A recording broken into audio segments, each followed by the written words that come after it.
Are you facing the frustrating error message? One is not a supported code page while running your Xamarin UI tests? You're not alone.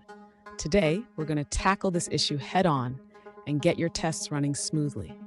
I completely understand how annoying it can be when everything seems to be set up correctly, yet you still encounter errors. It can feel like you're stuck in a loop of confusion. Trust me, many developers have been in your shoes.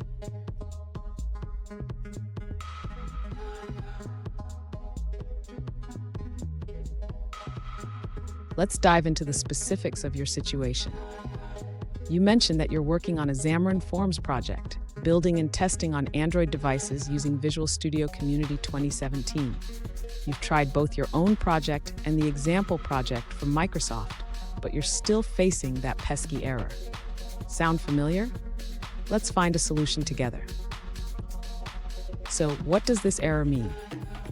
The message indicates that the code page being referenced is not supported, which can happen due to various reasons, including system settings or project configurations.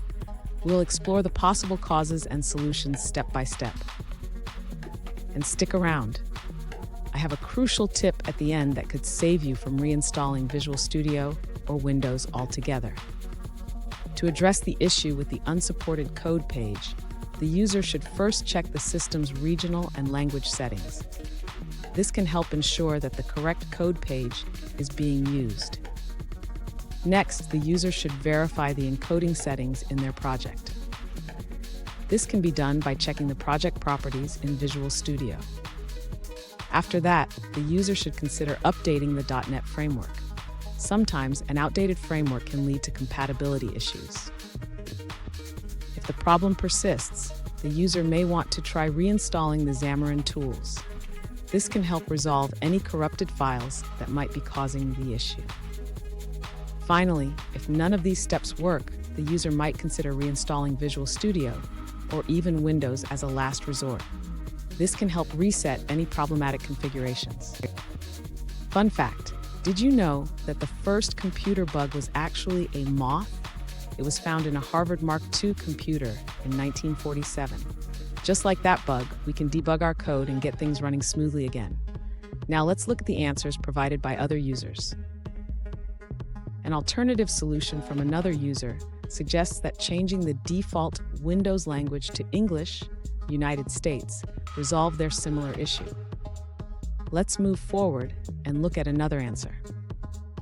An alternative solution provided by another user suggests modifying the code directly. They recommend setting the current culture to invariant culture at the beginning of the app initializer.startApp method.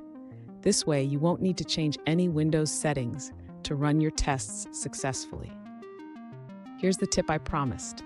If all else fails, consider reinstalling the Xamarin tools or even Visual Studio. Sometimes a fresh start can resolve hidden issues. And there you have it. With these steps, you should be able to resolve the "one is not a supported code page" error.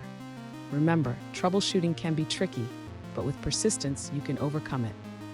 If you found this video helpful, please subscribe for more tips and tricks.